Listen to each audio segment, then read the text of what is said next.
All right, you have been working in Illustrator for a little bit today, or for the last couple days actually. Playing mostly, but yesterday was your first big day where you actually were kind of starting with the assignments, right? So I wanted to just go over one really important thing that's going to help you a lot in Illustrator, and it's actually something that it's more organizational, but it's really going to help. If you're creating objects and that sort of thing in Illustrator, so let's say I've got a rectangle here, and then let's say I create another one here, and then I have another one here. You get the idea, and then I do a circle. And since you guys are supposed to be working more with lines, you know, let's say I have a line like this, and I, you know, work on the points.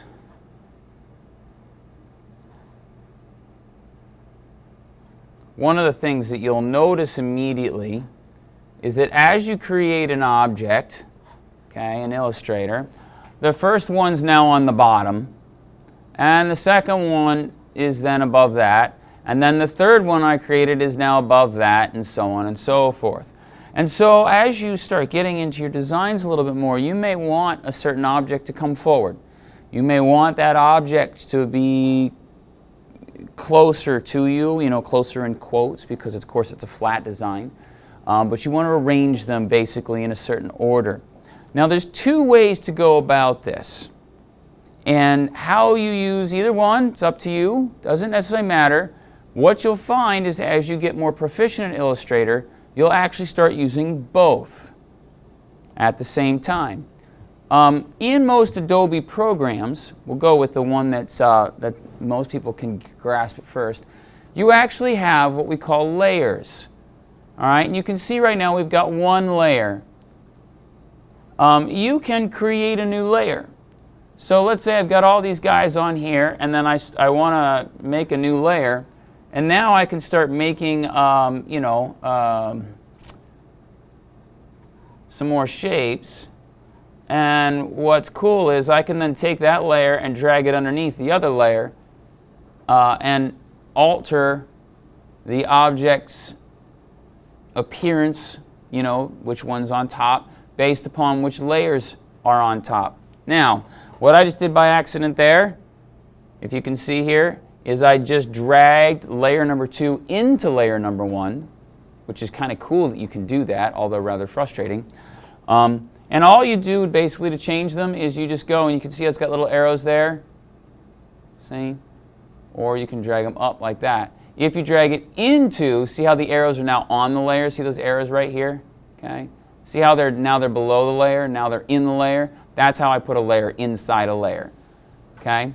Now the other thing you'll notice with the layers, and this is really cool, and this doesn't happen in Photoshop, is that if you open up the layer here in our layers palette, you can see each one of the paths or the shapes that I've created, lines that I've created, are now listed. You can drag those around as well. So I'll back off a little bit here so you can kind of see this happening. If I take this, and you can also turn off layers, by the way. So I'm going to turn this layer off just so that it doesn't bother us. If I take this line and I drag it here like this, now the line that I drew goes underneath this circle, but still is over top of the other objects. You can also achieve the exact same thing by selecting the objects here with your selection tool and right-clicking on them, and you can go to Arrange, and you can send them forwards or backwards. If I bring it forward or backwards, it goes one at a time. So that didn't look like it changed, but it did, because now that square goes over top of it, but it's still underneath. If I send it backwards one more time, send backwards, you'll see how it now goes behind that rectangle. If I send it forwards once, okay, bring forward, now it goes over top of this, and you can see it's changing its order over here in the layers as well. However, if I just want it to come right up to the top, I don't have to send forward, because sometimes you can get like 20 or 30 objects on a layer at the same time. Okay? You can just go arrange, bring the front, and it pops all the way up to the top. Or you can also send it all the way to the back, and now it goes underneath everything, and you can see that down here it's there. One of the other things that's really nice is to keep yourself organized, to kind of see. You can see a little preview of each shape here. You can also change the name of that path. So I can say, you know, curvy line number 1. And it changes here in the layers palette so that I can kind of tell which ones are which. Red line, red square, whatever. Because as you start getting more and more objects in Illustrator, it's going to get harder and harder and harder for you to organize them. It's going to get hard for you to start, which one is this, which one's that, you know, and you can always just hover over them. I love how Illustrator does this with the select tool. It kind of shows you each piece as you hover over it. I think that's cool. It helps me select things really nicely. But if I want to very specifically find the layer that thing is on and turn it off, okay, I can do that, and especially if I have a name. The other thing that you can do is, let's say I love this line, and let's say as I'm trying to get to something, I'm always clicking on this and I'm always moving it, right? I want to get to that line.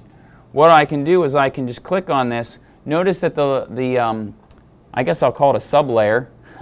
The path here that I'm clicked on has a little blue square next to it. So I can go, oh, you know what? I don't ever want to move this circle again. I'm going to lock it. And a little padlock symbol comes up here. And then now I can't click on this ever again. So now it's never going to be in my way. And I can keep going and selecting the objects that are around it without ever having to worry about it. So Illustrator has some real powerful tools for you to be able to organize your shapes, to organize the objects that you've got in your designs. You can organize them within a layer, so just by arranging them. You can open up a layer like this and see every single object that's on a layer. Double click to rename a layer, okay, like that. And just help yourself, because if the more organized you are when it comes to this stuff, the better off you're going to be as we get on to more and more complicated things.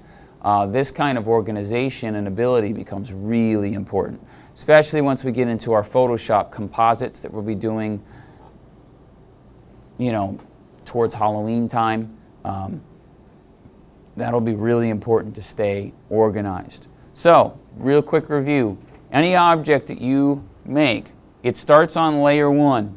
You can create new layers by going down here and creating a new layer with this button. You can also create new layers under the menu here. Those menus help you isolate objects, isolate things that you want to be separate. You can turn those layers on or off.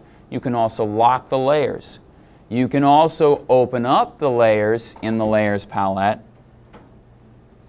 see each individual object that you've made. You can lock individual objects. You can also lock entire layers, okay, so that they all are going to be locked.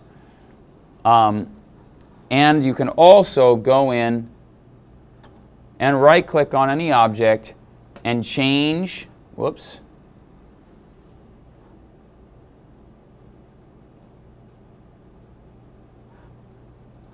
hey now.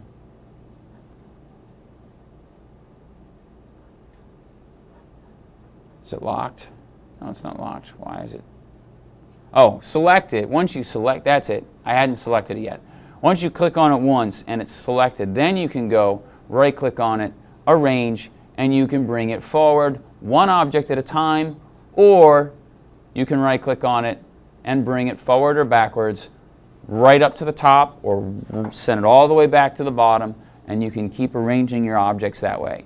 This helps you get a sense of depth. It helps you keep things, you know, working the way you want them to be, allows you to put certain objects and make them more important because they're up at the top, set other objects in the background, that sort of a thing.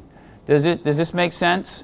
I mean, it's pretty simple, pretty self-explanatory, but it's really, really helpful, and it's one of the most important things you can learn about Illustrator. In Photoshop, you can't do this. In Photoshop, you can't have multiple objects per layer and still keep them separate.